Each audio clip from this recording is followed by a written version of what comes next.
It does not matter which title you want to use to call yourself or present yourself to your customers or to your friends or to your family, even to yourself. As a tea lovers or tea sommelier or tea master. It does not matter which title. I think this title means the levels of responsibility needs to be respected and taken care with a serious attitude as well. Mancha is very popular today, these days. A lot of promotion campaigns talk about it, and a lot of people selling it. Either as a powder, you can enjoy the whisking at home, or um, like a milkshake. I have seen people doing that like a milkshake, or even in the capsule or things like that. But I'm not saying I'm against the mancha. I only said you have before you consume any tea, you have to understand and ask yourself a critical question: what was the reason why you're drinking tea? Why drinking tea? For what? Okay. If it's good, is your answer is for your health. Then my next question is, how much do you know about your health? How much do you know about your conditions? How much you are willing to respect your conditions? And do you know how to choose tea and matching the tea drinking according to the change of season, change of the conditions, physical conditions, or the energy conditions? You have to change accordingly. Life is about art of balancing, finding the right balance to reach the harmony. So you never said, I have harmony. No.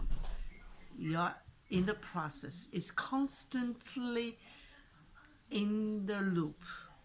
Okay? We try to reach the harmony in the process. We try to be better in the process. So, can you drink mancha with empty stomach? That was the questions came presented to me recently, and my answer to that question definitely is no. Not only to mancha, actually to all tea. There are few things that you should avoid to do if you want to enjoy the healing power from tea. One of it is avoid drinking tea with empty stomach. Because even when we sleep, it seems all our body is relaxing, right? But the biggest muscles, our heart is still working. Another organ is still moving, is the stomach. So if you eat a lot of meat, then you probably will enjoy more about the green tea because you need that mineral or the oolong or the whatever. Because the Tibetan, the Mongolians, the nomad tribes in 2000, more than 2,000 years ago, they start to integrate tea in their culture because they need that.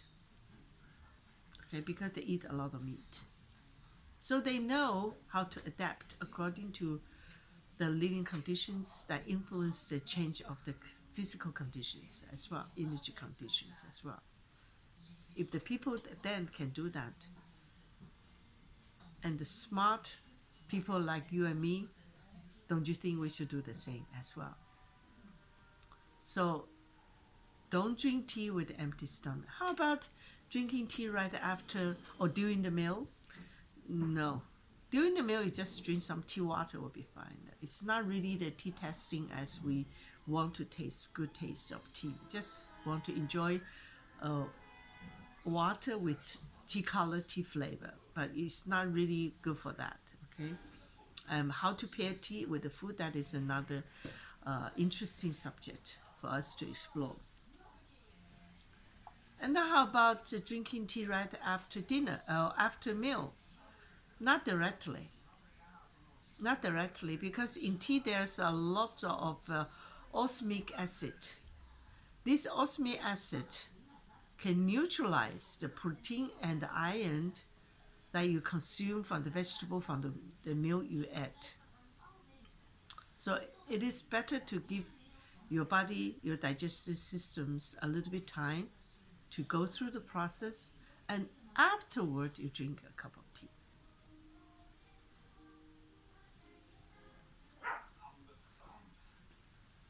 Either you prepare the tea by using the brewing method or the cooking method.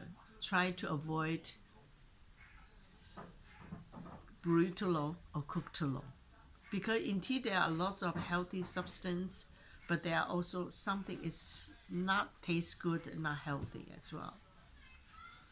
If you extensively extend the cooking time or brewing time, you not only allow the good substance come out, dissolved in the water, but also the thing you don't want also dissolved in the water, and also the taste is not so good anymore.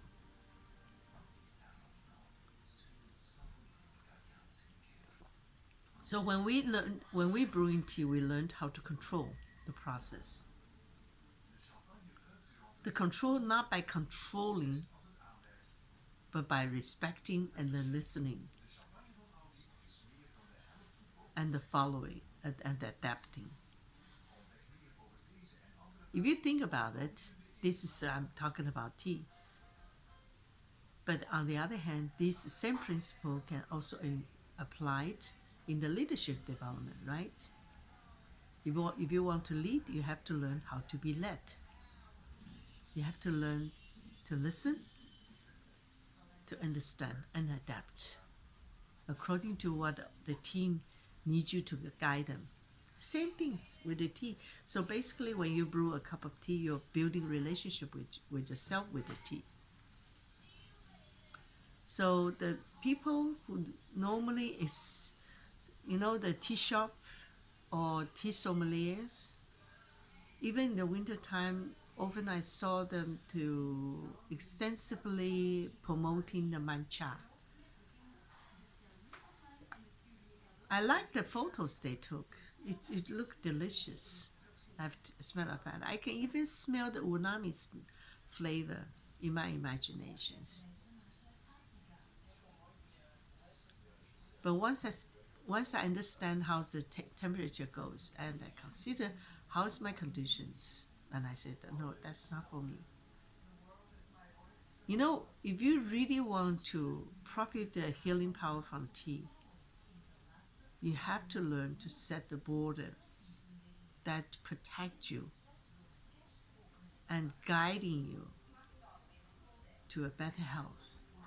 Certain times, certain things to the certain often and the certain things you probably have to say no, thank you. Not now. Perhaps later. For example, mancha, the green tea, is in the yin and yang, is extreme yin. And as you know that it's very cold outside, especially in the North SPA, okay? It's cold in the winter time. And this year seems it's feel more cold because of the wind and the rain. So the energy from the heaven, from the earth, are already cold. Now, your body is supposed to be warm to connect both of it. That is the reason why in the winter time we feel tired easily, because in order to keep that one, we actually use a lot of our body will generate and use the energy without knowing. Okay, so at this moment, for me, I would never think about using something with the cold natural characters from tea that make my body even colder than I should keep it warm. Okay, so whether the mancha is suitable for you or not, you have to ask yourself, how's your yin energy and yang energy in your body. Okay, if you're already yang is weak, then at that moment your hands get cold easily, and then I would say, well, don't do it. Okay, so try to listen, try to understand, try to respect. Don't just follow what you read. Don't just follow what the salesperson in the tea shop or the web shops or the website said about how wonderful, like a medicine of wonders. There's no such a thing, because our physical conditions, our energy conditions change according to the change of natural rhythm, according to the age, according to our emotional state, according to many other things will influence. So when I prepared the writing, so I will also put these 10 things for you to do on my blog. In the meantime, tonight I make a drawing. Some of my students will be very familiar with this drawing I made. Yes, you're right. It is yin and yang in the 4th season. Okay, and when this energy change, and then you see that, for example, right now it's winter, so it's dark outside, but inside there's a little yang. So we have to make sure this little yang is healthy, has endurable, a sustainable power to create a constant balance. Okay, it is a balancing. Tea is about balancing. Life is about balancing. Your health, your decision. This is Mei Lan from Belgian Chinese Tea Association.